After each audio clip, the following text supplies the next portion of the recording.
I'm Anna, 29, a wedding planner from Boston whose perfectly crafted life shattered in seconds. 3 years with Jake built a future I thought was unbreakable until that stupid game night. The trust in his eyes when he looked at me each morning made me believe in forever.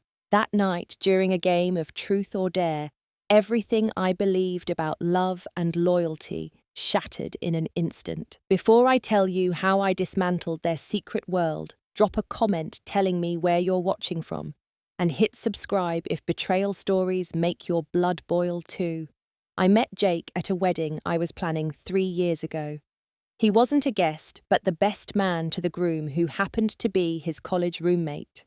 I noticed him immediately, tall with dark brown hair and these penetrating blue eyes that seemed to look right through you. He had this confident smile that wasn't cocky, just self-assured in a way that made you want to know more. During the reception, as I was directing the caterers, I felt someone watching me. When I turned around, there he was leaning against the bar with a glass of whiskey. "You make this all look so effortless," he said, introducing himself as Jake Wilson, architect, and apparently admirer of organizational skills. I surprised myself by blushing. Anna Peterson, and trust me, it's organized chaos at best. Our conversation flowed so naturally that I almost forgot I was working. By the end of the night, he had my number and a promise for coffee the following weekend. Our relationship moved quickly after that. Coffee turned into dinner into weekend trips, and within 6 months it felt like we'd known each other forever. Jake was successful in his architecture firm, designing commercial buildings that were both functional and beautiful, just like our relationship. I continued growing my wedding planning business, and we supported each other's ambitions completely. What I loved most about Jake was his stability. He was the anchor I'd never had in previous relationships. When he proposed at the Boston Harbor at sunset, after 2.5 years together, I didn't hesitate to say yes. The ring was perfect, a vintage oval diamond that he'd had reset in a modern platinum setting, showing how well he understood my appreciation for blending tradition with contemporary style. We immediately dove into planning our wedding. As a professional, I had connections with all the best vendors in Boston, and Jake was surprisingly involved in the details. We set the date for October, 14 months after his proposal. Everything was on track for the perfect celebration. It was around this time that I became more integrated into Jake's friend group. He had maintained close relationships with people from various phases of his life: high school, college, early career days. Among them was Megan Taylor, his best friend since middle school. They'd grown up on the same street in suburban Massachusetts and, according to Jake, had been inseparable since age 13, when they bonded over their mutual love of Star Wars and architecture. Megan worked as a client liaison at a major development company in Boston. She was strikingly beautiful in an effortless way. Long auburn hair, green eyes, athletic build from her dedicated running routine. When Jake first introduced us, she hugged me warmly and said, "I've been waiting to meet the woman who finally captured this one's heart." I liked her immediately. She was funny, smart, and seemed genuinely happy for Jake and me. She offered to help with wedding plans, gushing over my design boards and suggesting venues she thought matched our vision. Looking back, there were subtle signs I missed or deliberately ignored. The inside jokes between them that no one else understood. The way their eyes would find each other across the room during group gatherings. How Megan would text Jake at odd hours, and he'd smile at his phone in a way that felt different from his other notifications. Once, when I casually mentioned these observations, Jake laughed and pulled me close. "Megan's like a sister to me, Anna. We grew up together. That's all there is to it." I believed him because I wanted to. Because his arm felt so secure around my waist, because the future we were planning seemed so bright and certain. We found a beautiful apartment in Back Bay, signing a lease with both our names, though I paid the larger portion since my business was doing exceptionally well that year. We talked about buying a house in the suburbs after the wedding, maybe, in Winchester or Lexington somewhere, with good schools for the children we both wanted. 2 kids, we agreed. maybe a dog. Jake even started a savings account specifically for our first home down payment. We were building something real, something lasting. At least that's what I thought. How could I have known that the foundation of our relationship already had cracks forming beneath the surface, that the man who held me every night was holding someone else in his heart? I was too busy planning our future to see that it might not exist at all. Our friend group consisted of 8 people, a mix of Jake's longtime friends and a few I'd brought into the circle. We started having monthly game nights about a year into our relationship, rotating homes as hosts. It became a tradition we all looked forward to, a Saturday night filled with board games, card games, and increasingly drinking games as the evenings progressed. This particular month was our turn to host for the first time in our new apartment. I spent the day preparing, cleaning every surface, arranging furniture for optimal gameplay, preparing a charcuterie board that would make Instagram influencers jealous. I wanted everything to be perfect. Jake helped, but seemed distracted, checking his phone more often than usual. "Everything okay?" I asked as I arranged soprasata in a fan pattern. "Yeah, just some work stuff," he replied, sliding his phone into his pocket quickly.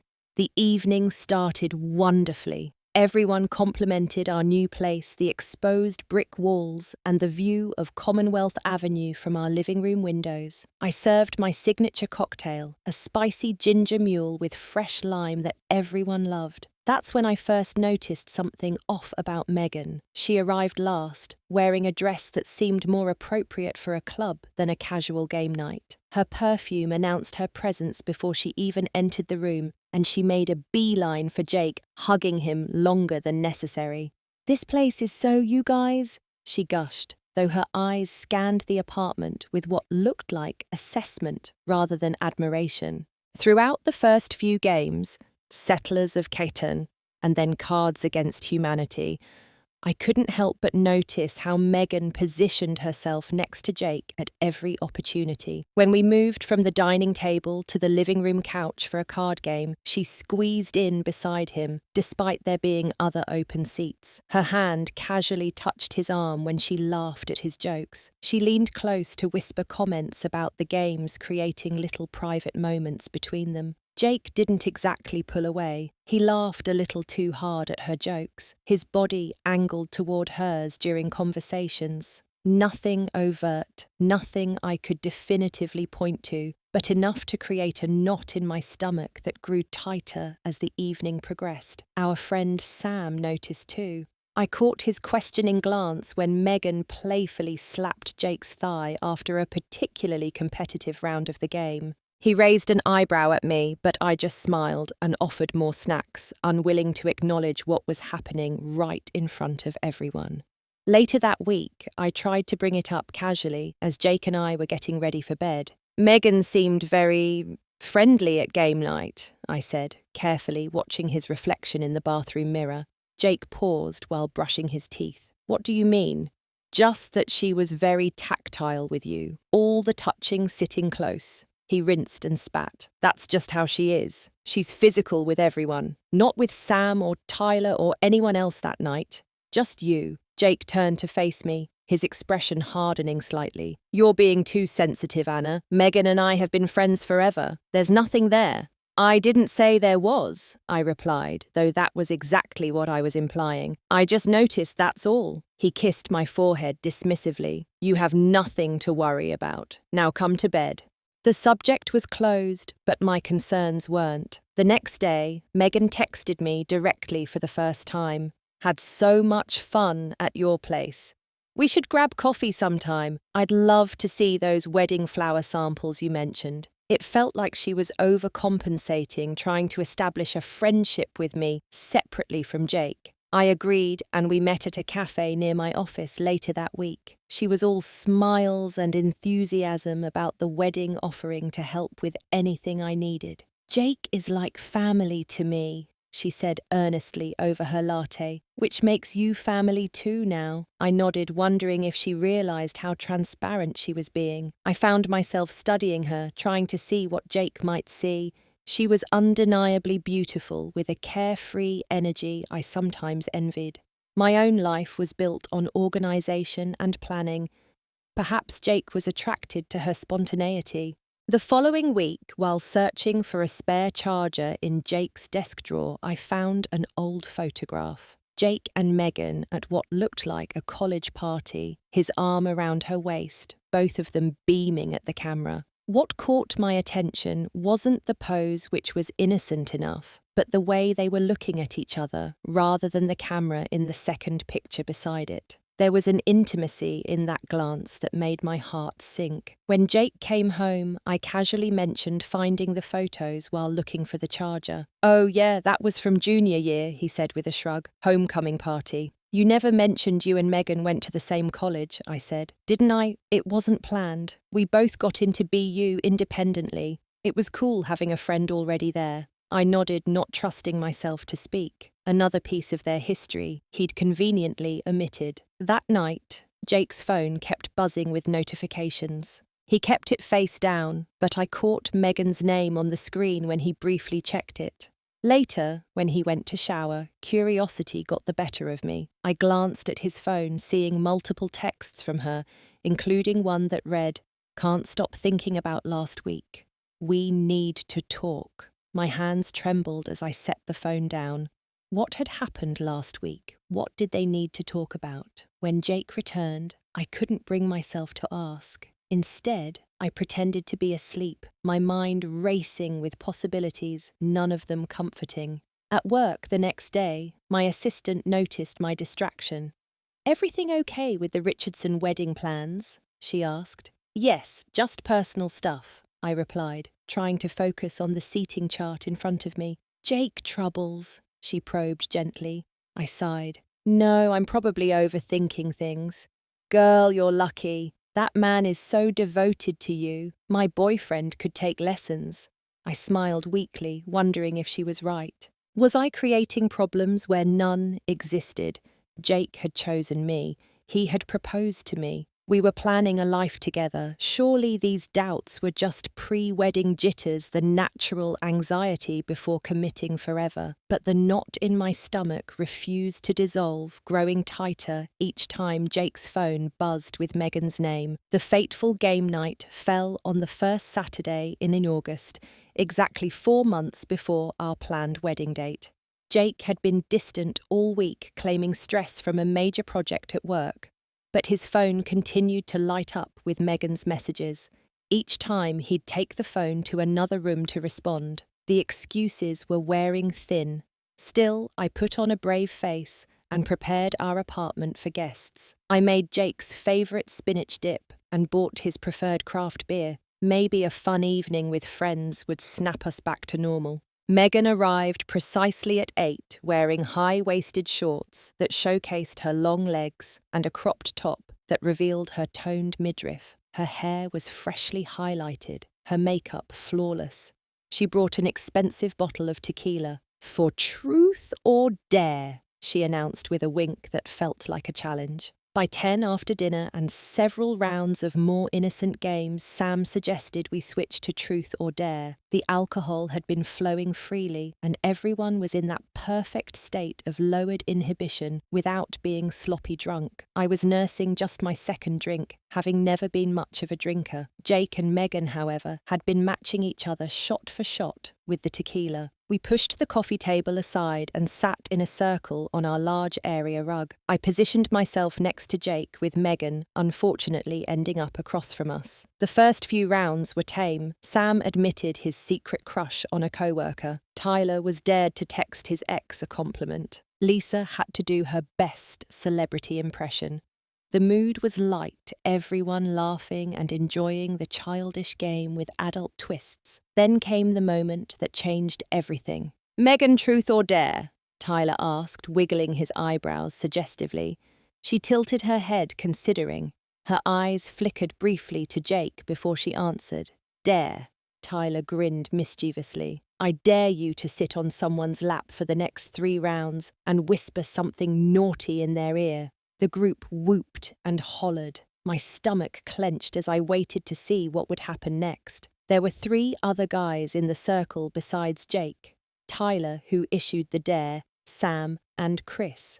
Surely she wouldn't be so brazen as to choose my fiancé. But without hesitation, Megan stood up, smoothed her shorts, and walked directly to Jake. With a fluid motion that spoke of practice, she lowered herself onto his lap, draping her arm around his shoulder. Time seemed to slow down. I watched paralyzed as she leaned close to his ear. Her lips painted a dark red brushed against his cheek before reaching his ear.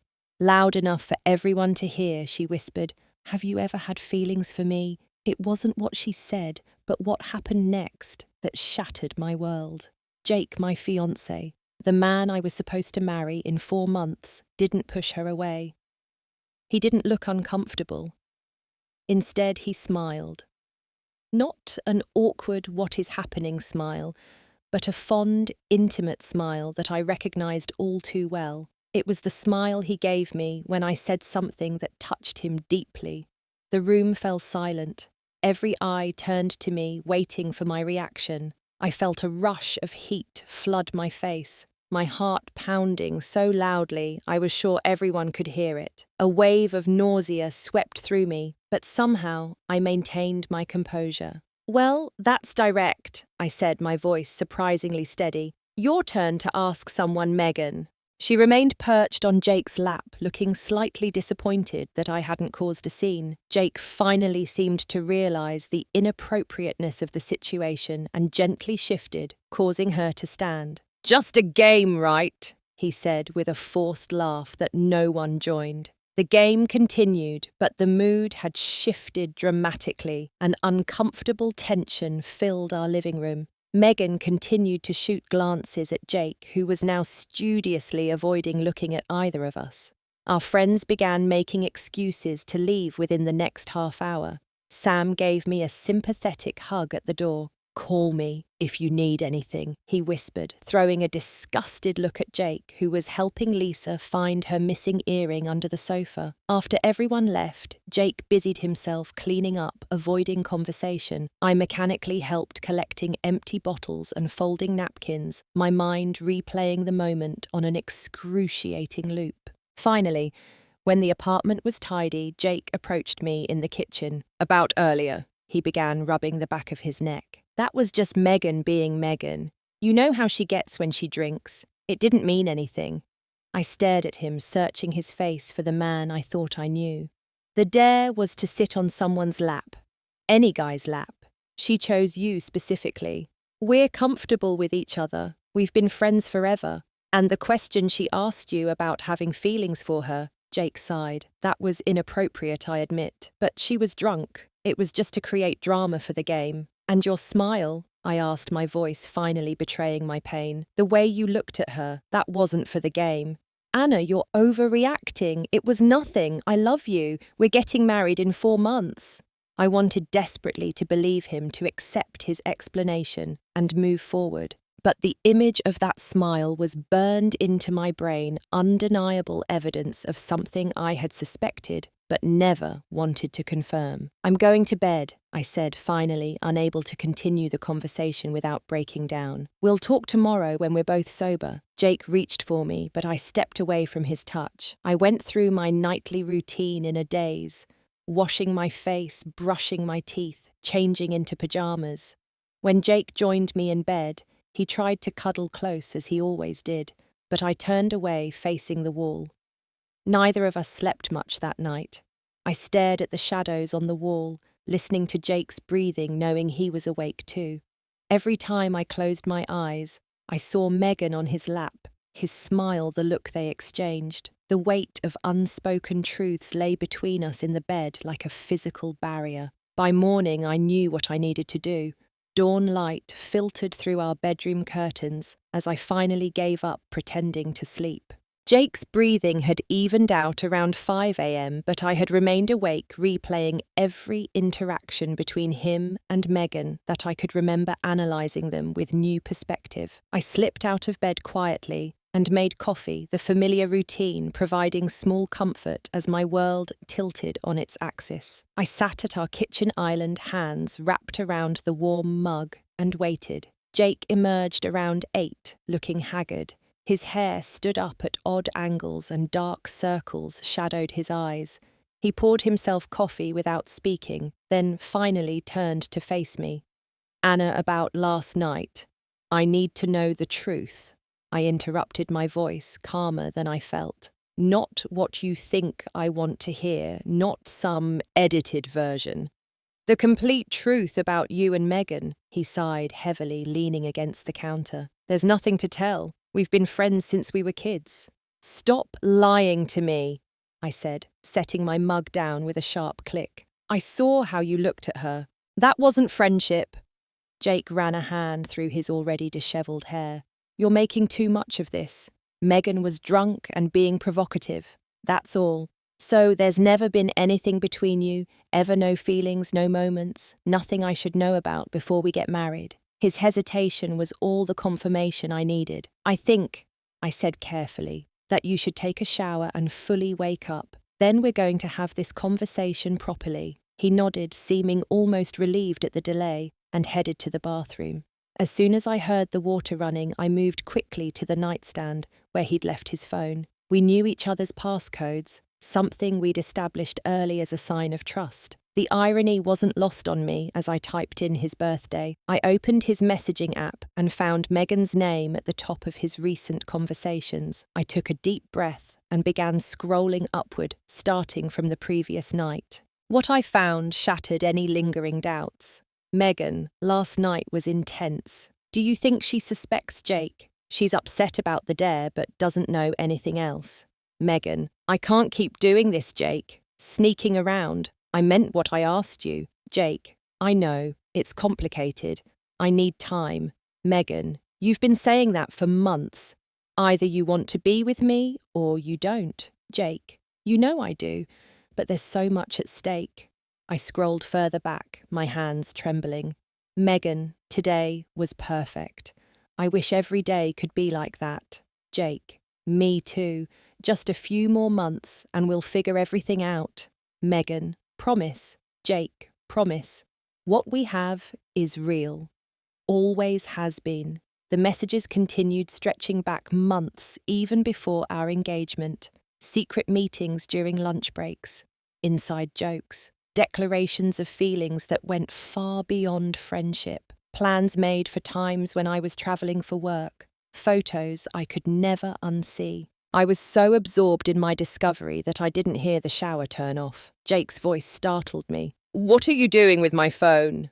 I looked up, tears streaming down my face. "How long?" He stood frozen in the bedroom doorway, a towel wrapped around his waist, water dripping from his hair, his face drained of colour as he realised what I'd found. "Anna, I can explain."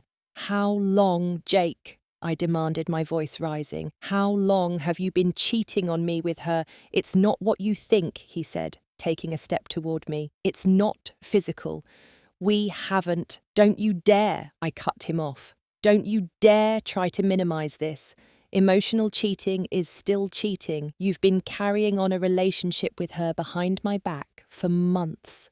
While planning our wedding, Jake sat heavily on the edge of the bed, the fight seeming to drain out of him. "It's complicated, Anna. Megan and I have history. History you conveniently never mentioned. We dated in college for a while. It ended badly. We reconnected as friends after I met you." I laughed bitterly. "Friends? Is that what you call these messages? These plans? These pictures?" "I got confused," he admitted. "Old feelings resurfaced. But I love you, Anna. I want to marry you." While keeping her on the side, having secret conversations, planning a future with her too.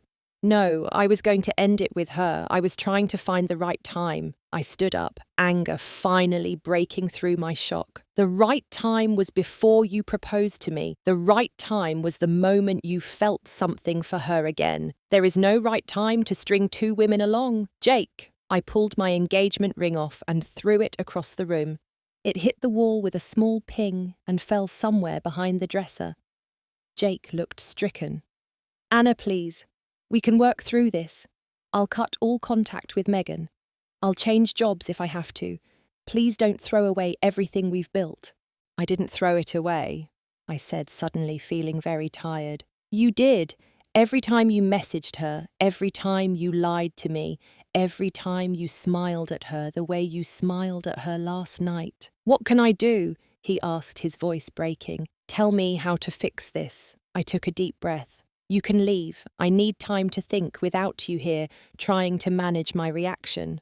"Where am I supposed to go?" "I don't care. A hotel, a friend's place." I paused. "Megan's for all I care. Just not here, not tonight." "This is my apartment too," he protested weakly. "The lease is primarily in my name," I reminded him. "I pay 60% of the rent, and I'm not the one who broke us." Jake dressed silently, gathering some essentials in a small overnight bag. At the door, he turned back. "I'll call you tomorrow. We need to talk more when you're calmer." "Don't tell me how to feel or when to feel it," I said coldly. "And don't expect a quick resolution to this, Jake. Some things can't be fixed with pretty words and promises." After he left, I sank to the floor, finally allowing myself to break down completely. Great heaving sobs tore from my chest as the full reality hit me. The betrayal, the months of deception, the smile that revealed what he'd tried to hide. My phone buzzed with a text. "Megan, Anna, I'm so sorry about last night. The dare went too far. Can we talk?" The audacity took my breath away. I didn't respond, instead turning off my phone completely. I needed silence. I needed space to process the fact that the future I had planned so carefully had just crumbled before my eyes. I spent the rest of the day alternating between crying and sitting in numb silence, staring at the wall. Our wedding invitation sample sat mockingly on the coffee table. I swept it into the trash along with the wedding magazines and vendor business cards that had accumulated over months of planning. That night, alone in our bed, I allowed myself to fully feel the loss. Not just of Jake, but of the life I thought we were building. The dreams, the plans, the certainty, all gone because of a smile that told the truth his words had hidden for so long. The next morning, after a fitful night of minimal sleep, I woke with unexpected clarity. The initial shock had subsided, leaving in its place a cold, focused determination. I wouldn't act rashly, but I also wouldn't be the victim in their story. First, I called my business assistant to cancel my appointments for the next 2 days, citing a family emergency. Then, I contacted our wedding venue and asked them to temporarily hold our date without cancelling yet.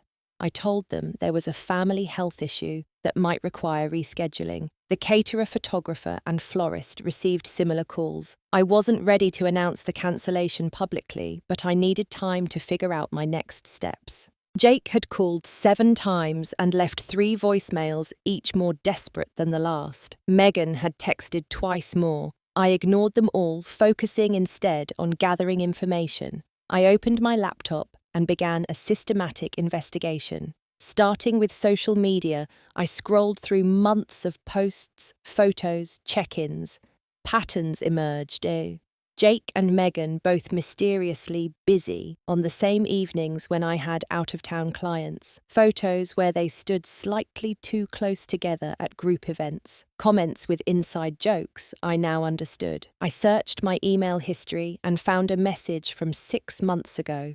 Jake asking me to reschedule our anniversary dinner because of a work emergency. That same night, according to Instagram, Megan had checked in at a restaurant in Cambridge with an untagged companion. I created a digital folder labeled Evidence and began taking screenshots, saving messages, documenting dates and times. Not in a frenzied way, but methodically, like I would organise a complex wedding timeline. This wasn't just emotional self-torture, it was preparation. By afternoon, I needed human contact. I called my therapist, Dr. Reynolds, whom I'd been seeing occasionally for general anxiety related to my growing business.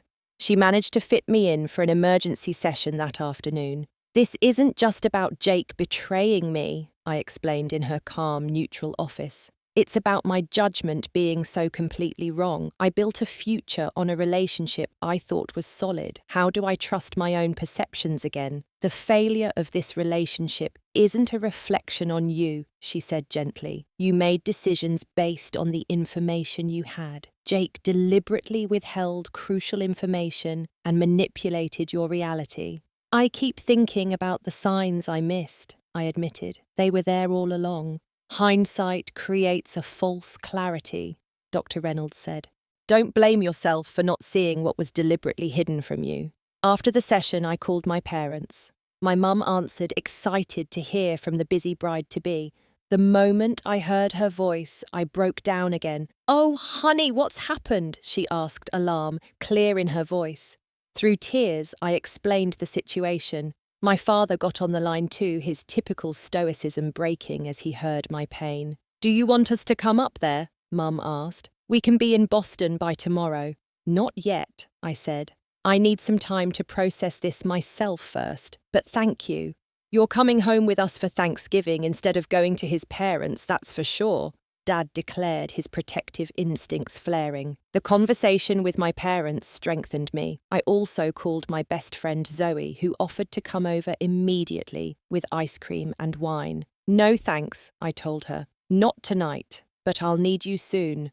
The next day, I reached out to Sam, the friend who had given me that knowing look during the game night. He confirmed what I suspected. He'd had concerns about Jake and Megan's relationship for months, but hadn't felt it was his place to say anything without concrete proof. "Where is Jake staying?" I asked him. Sam hesitated. "You don't want to know, Anna." "He's with her, isn't he? He went to her place after he left yours," Sam admitted. "Lisa saw his car there yesterday morning when she was jogging." The confirmation hurt, but less than I expected. It only reinforced what I already knew. Their relationship wasn't new, and it wasn't merely emotional. Jake had lied about everything. That evening, I checked our joint savings account. Jake and I had been saving for a house down payment, each contributing monthly. I transferred my portion, clearly documented in the spreadsheet we kept, to my personal account. Not a penny more. Not a vindictive move, just a practical separation of assets. I packed some of Jake's essential belongings into boxes, clothing, toiletries, his favourite books. Not everything, but enough that he wouldn't need to return immediately for necessities. I stacked the boxes near the front door. Jake's attempts to contact me had grown more frantic. His latest text read, "Anna, please talk to me. We can work through this. Megan means nothing to me compared to you." The lie was so blatant it almost made me laugh. Instead, I continued my silence. Let him panic. Let him wonder what I was thinking, what I was planning. Let him feel a fraction of the uncertainty I'd been living with. Megan's messages had shifted too from fake apologies to defensive justifications. "Jake and I have a complicated history you don't understand. We never meant to hurt you." I added these messages to my evidence folder, then blocked both their numbers. I needed space to think without their manipulations clouding my judgment. By the end of the week, I had developed a clear strategy, not for reconciliation, as Jake seemed to hope, but for reclaiming my dignity and my future. I would not fade away quietly while they constructed whatever narrative suited them. I would not be painted as the hysterical fiancé who overreacted to an innocent game. I would control my own story, and I knew exactly how to do it. 2 weeks after the game night, I texted our entire friend group, except Jake and Megan. "Dinner at my place this Saturday, 7 p.m. Important conversations and closure needed. Please come." Everyone responded affirmatively, their messages a mix of concern and curiosity. None had heard the full story yet, just whispers and assumptions. I spent the day preparing not frantically as I had for game night, but with deliberate care. I made a simple but elegant meal, Jake's favourite beef bourguignon, ironically, and set the table with our best dinnerware. I wore the dress I'd bought for our engagement photos, a fitted navy blue wrap that Jake had always loved. My makeup was flawless, my hair styled in loose waves. I wanted to look strong, put together, not a victim. On the counter, I placed a folder containing printed copies of key evidence. On my laptop, I had prepared a simple slideshow titled The Timeline of Betrayal, not out of melodrama, but because organization was my way of processing chaos. At precisely 6:58 p.m., the doorbell rang. Sam, Lisa, Tyler, and Chris arrived together. I welcomed them with warm hugs and offered drinks. "Jake and Megan aren't here yet," Tyler observed, accepting a glass of wine. "They're coming separately," I said calmly. "They should be here any minute." The doorbell rang again at 7:10. I opened it to find Jake and Megan standing awkwardly in the hallway, a respectable distance between them now that they were under scrutiny. Jake held a bottle of wine. Megan clutched her purse like a shield. "Thank you for coming," I said formally, stepping back to let them enter. Jake looked surprised at my cordial tone. "Anna, I've been trying to reach you for 2 weeks." "I needed time to think," I replied simply. "Please join everyone at the table. Dinner is ready." The atmosphere during the meal was tense but civil. I guided the conversation to neutral topics: Sam's new job, Lisa's brother's wedding, Chris's recent vacation. I asked questions, maintained eye contact, laughed at appropriate moments. To anyone observing, I appeared to be the perfect hostess managing an uncomfortable situation with grace. Jake kept throwing confused glances my way. He had clearly expected tears, recriminations, perhaps even a reconciliation attempt. Megan barely spoke, pushing food around her plate nervously. After dessert was served, a chocolate torte that Megan had once mentioned was her favourite. I stood and moved to the living room area. "If everyone could join me over here, I'd like to talk about why I actually invited you tonight." The group moved to the couches and chairs, exchanging uncertain looks. Jake started to sit beside me, but I subtly shifted positions, so Sam took the spot instead. 2 weeks ago," I began, my voice steady, "we played a game of truth or dare in this apartment. During that game, something happened that revealed a truth I hadn't wanted to see." I looked directly at Jake and Megan. "I discovered that my fiancé and his supposed best friend have been carrying on a relationship behind my back for months, possibly even before our engagement." Jake started to protest, but I held up my hand. "Please let me finish." After that night, I checked Jake's phone and found extensive evidence of their emotional and, yes, physical affair. I turned to our friends. "I've spent these 2 weeks processing this betrayal and deciding how to move forward. I didn't want rumours or half-truths circulating, so I wanted you all to hear directly from me." I opened my laptop and turned it to face the group. "This is a timeline I've put together, not because I'm obsessive, but because Jake and Megan have been gaslighting me for months, making me question my own instincts." The slideshow began showing screenshots of text messages with dates, photos they'd sent each other, calendar entries, highlighting their secret meetings. I narrated calmly, pointing out specific inconsistencies in Jake's excuses to me. "This message," I said, pointing to one particularly damning text, "was sent the night before Jake proposed to me. Note that he tells Megan he needs more time to figure things out." Our friends sat in stunned silence. Sam squeezed my hand supportively, Lisa's eyes filled with tears.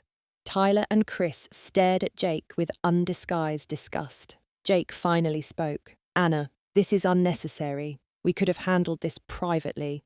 "Like you handled your relationship with Megan privately?" I asked, my calm facade cracking slightly. "You made me think I was crazy for months. You let me plan our wedding while messaging her that you had doubts. You let her sit on your lap and ask if you had feelings for her, and you smiled at her like she was your world, in front of all our friends." I took a deep breath, regaining composure. "I'm not doing this for revenge. I'm doing this because I refuse to be the only one carrying the shame of what happened. I refuse to have people wondering what I did wrong to drive you away." I turned to the group again. "I've cancelled our wedding arrangements. I'm keeping this apartment as my name is primary on the lease. Jake has moved out." I glanced at Megan. "I believe he's been staying with Megan, though he continued to tell me they were just friends, even after I found the messages." Megan finally spoke, her voice small. We didn't plan for this to happen, Anna. We have history that's complicated. Yes, your college relationship that neither of you bothered to mention to me, I replied. I know all about it now, including how you reconnected behind my back within months of Jake and I dating.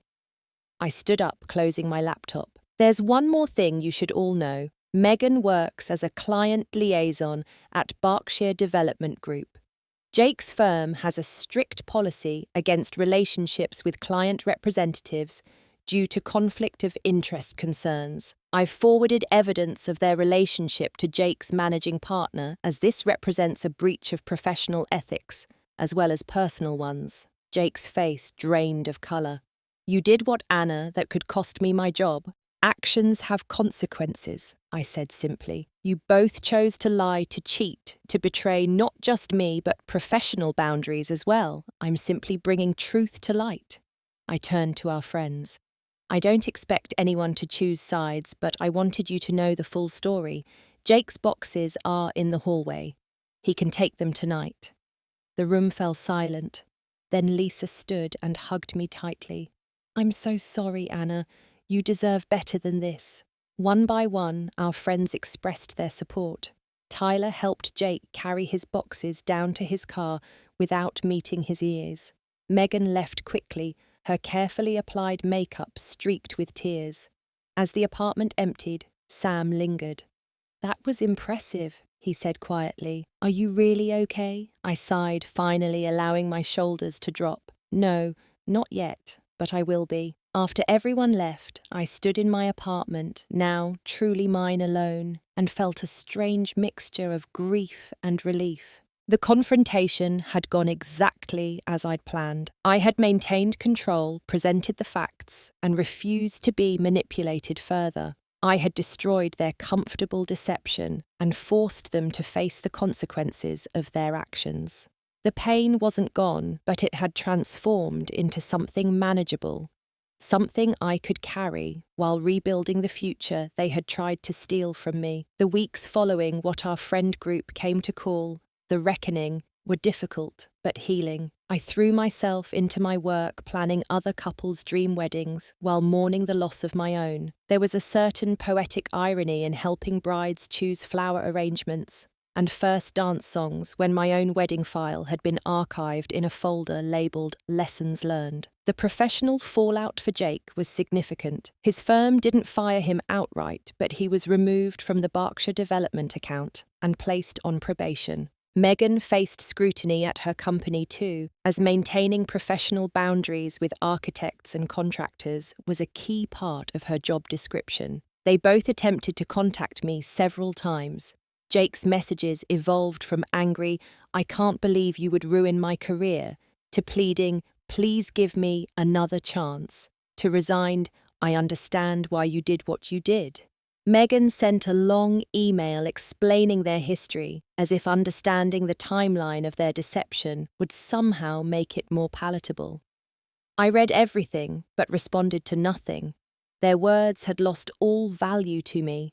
I started seeing Dr. Reynolds twice weekly, working through the complex emotions of betrayal and loss. You're grieving not just the relationship, she explained, but the future you had envisioned. It's normal to feel disoriented when your life plan suddenly disappears. With her guidance, I began rebuilding. I redecorated the apartment, replacing furniture Jake and I had chosen together, with pieces that reflected just my taste. I joined a kickboxing class, finding unexpected satisfaction in the physical release of throwing punches. I reconnected with friends I'd neglected during my relationship, expanding my social circle beyond our shared friend group. My parents visited for a weekend, helping me sort through the remaining traces of Jake in the apartment. My dad found my engagement ring behind the dresser and offered to sell it for me. Instead, I donated it to a charity auction for domestic violence survivors. It felt right to transform something tainted into something helpful. 6 months after the reckoning, I ran into Jake at my favourite coffee shop. I had just signed the papers to purchase a small condo in Southend, a place entirely mine, a commitment to myself and my future. The encounter was awkward, but less painful than I had feared. "You look good, Anna," he said, his eyes taking in my new haircut and the confident set of my shoulders. "Thank you," I replied simply. He shifted uncomfortably. "I wanted to tell you, you were right to do what you did. It wasn't fair to you, any of it. And for what it's worth, Megan and I didn't last 3 months once everything was out in the open. Turns out the sneaking around was more exciting than the reality." I felt a strange sense of pity for him. "I hope you find what you're looking for, Jake, preferably without hurting anyone else in the process." "Are you seeing anyone?" he asked, a hint of jealousy in his tone. "That's not your business anymore," I said, not unkindly. "Take care of yourself." Walking away, I realized I felt nothing but a distant sadness for what might have been. The sharp pain of betrayal had dulled to an occasional ache, a reminder to trust my instincts and value myself more highly. 1 year after the reckoning, I met Daniel at a charity event I was coordinating. He was a pediatric surgeon with kind eyes and a genuine laugh that made the corners of his eyes crinkle. We started dating slowly, cautiously. I was transparent about my past, and he was patient with my hesitations. "I don't need you to rush," he told me on our 5th date. "Good things are worth waiting for." My wedding planning business thrived ironically, strengthened by my personal experience. I became known for my attention to premarital communication, gently encouraging couples to discuss difficult topics before the big day. "A wedding is one day," I would tell them. "A marriage is supposed to be forever. Make sure you're building on honesty." The friendship circle that had witnessed the reckoning remained part of my life, though transformed. Sam and Lisa became my closest confidants. Tyler drifted toward Jake for a while, but eventually reconnected with me, apologizing for his brief loyalty to the bro code. Chris and his girlfriend got engaged, and they asked me to plan their wedding, a vote of confidence that moved me deeply.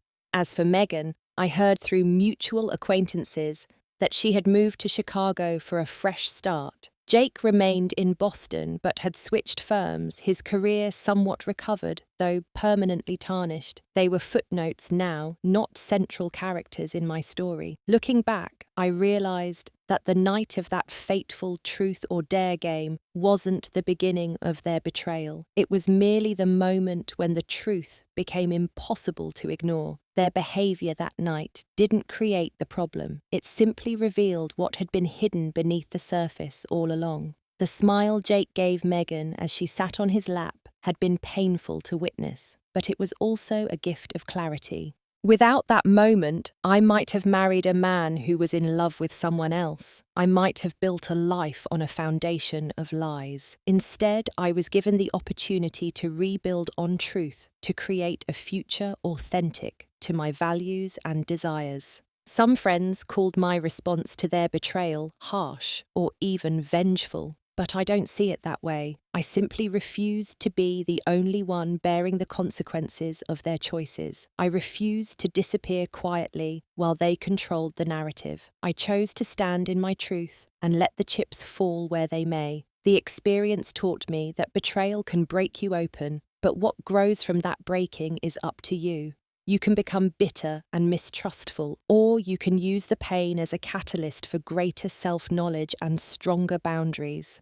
I chose the latter path, not because I'm particularly brave or wise, but because I refused to give Jake and Megan power over my future as well as my past. Their betrayal took many things from me, but it also gave me an unexpected gift, the knowledge that I am stronger, more resilient, and more worthy of genuine love than I had ever realized. Sometimes the most beautiful futures are built on the ashes of what we thought we wanted. Have you ever discovered a betrayal that eventually led to something better in your life? Share your story in the comments. And if this tale of taking back your power resonated with you, hit that like button and subscribe for more stories about finding strength in your darkest moments. Remember, sometimes the most painful endings lead to the most authentic beginnings. Thank you for listening, and may your own journey be filled with truth even when it hurts.